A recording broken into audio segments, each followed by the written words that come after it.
At the entrance to the most important port in America, New York Harbor, lies a 6-mile-long, mile-wide sand spit that goes by the name of Sandy Hook. This small strip of beach may have seen more shipwrecks than any stretch of coastline in the world. In the 1700s, these wrecks were causing New York merchants to lose so much money that a lighthouse was erected on the northern tip of Sandy Hook. Its very first lighting was on June 11, 1764. Originally built 500 feet from shore, it has since been moved inland. Its walls are made of stone, 8 feet thick at the base. Battered by 2.5 centuries of North Atlantic storms, it has survived attempts by the British to destroy it during the American Revolution. American patriots tried to destroy it intentionally by cannon fire in anticipation of the British fleet. So well constructed, Sandy Hook Light has become the oldest original lighthouse in the United States. After the first light at Cape May was lost to a storm in 1821, a second lighthouse was completed in 1823. Standing 70 feet high, it had a revolving light to set it apart from the one at Cape Henlopen, 12 miles across Delaware Bay. Built of bricks hauled from Philadelphia and set on a stone foundation. By 1845, encroachment of the sea was causing it to crumble into the surf. A third lighthouse was erected in 1847, 75 feet high from base to lantern, and built atop a high bluff. The light revolved every 3 minutes, but was considered ineffective. Using the original bricks from the 1847 structure, the current lighthouse at Cape May was built in 1859. Its beacon still functions as a navigational aid to this day. 157 feet high, a climb to the top of its 199 steps offers a spectacular panoramic view of the Cape May Peninsula. In 1826, high atop the Highlands and near the entrance of New York Harbor, the United States government purchased some land near the site of an old lighthouse. They constructed the first twin lights. Navesink Light Station was placed into service in 1828. In 1862, 2 brownstone towers replaced them. The north tower being an 8-sided octagon, the south tower a 4-sided square. In 1841, the south tower became the first U.S. lighthouse to install a Fresnel lens. It was also the first to use a kerosene lamp in 1883. Famous inventor Guglielmo Marconi demonstrated the first wireless telegraph from Navesink in 1899, reporting results from the America's Cup sailing race. Both towers flashed a light until 1898. Since then, only the South Tower has operated as a lighthouse. Fishermen and clam diggers further down the coast continued to risk their lives in perilous rescue attempts while burying the bodies of shipwreck victims.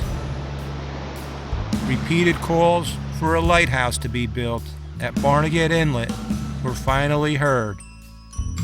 In June 1834, Congress authorized the first light at Barnegat. 40 feet high and built on a sandhill 100 yards from the beach. Its first keeper was known for taking in a group of shipwreck survivors who were suffering from smallpox and nursing them back to health.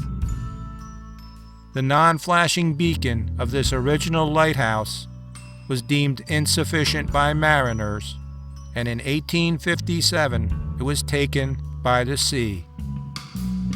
Constructed 100 feet south of the original, a new Barnegat light was commissioned on January 1st, 1859. The second tallest lighthouse in the United States at 165 feet above sea level. It remained a first-class navigational light until 1927, when the Barnegat Lightship was anchored 8 miles offshore. The tower's light was reduced over 80% before it was extinguished in 1944.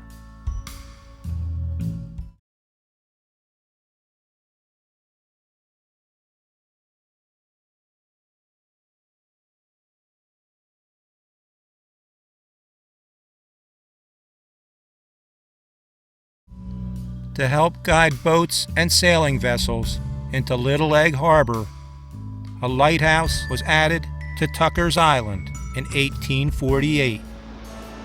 Poorly constructed, by 1859, the beach near the lighthouse had been washed away. It was discontinued, and in 1867, a new lighthouse was erected. Its light stood 50 feet above sea level, atop a 2-story dwelling.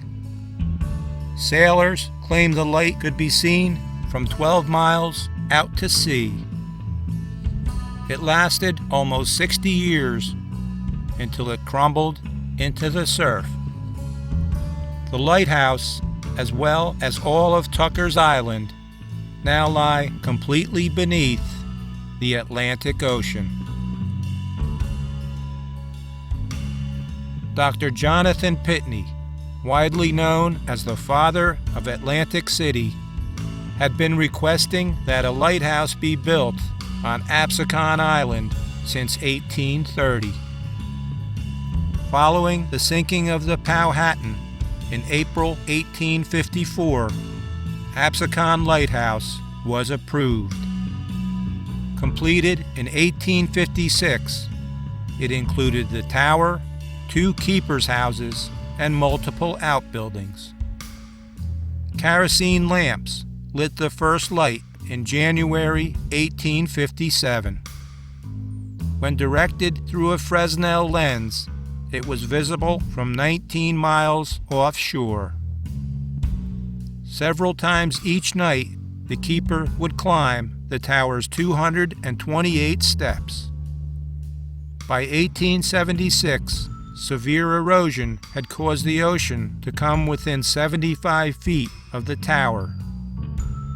Jetties were constructed around the lighthouse to reinforce the beach surrounding it.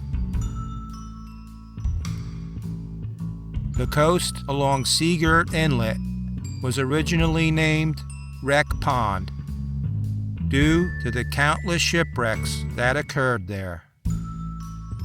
Originally named Swan Inlet Light Station, the last manned lighthouse on the Jersey Shore, was erected at Girt in 1896. 2 stories tall and made of red brick, the light flashed once every second and could be seen for 15 miles. In 1921, Girt Light became the first lighthouse to use a radio fog beacon, sending radio signals to warn nearby ships. The Hereford Inlet Lighthouse, located in North Wildwood, opened in 1874. A Swiss Gothic building with 5 fireplaces, it was more elegant than other lighthouses built at the time, and was used to guide coal ships and other boats through the inlet. After being severely damaged by a storm in 1913, the lighthouse was moved further inland. In the early 1880s, it was determined that a lighthouse was needed between Absecon and Hereford Inlet. Built in Sea Isle City, directly on the beach, Ludlam's Beach Lighthouse was constantly flooded and battered by violent storms. The building was demolished in 2010. By 1900, the federal government was maintaining 15 lighthouses and small beacons between Sandy Hook and Cape May. 11 of these structures remain open to the public and have become excellent visitor and tourist destinations.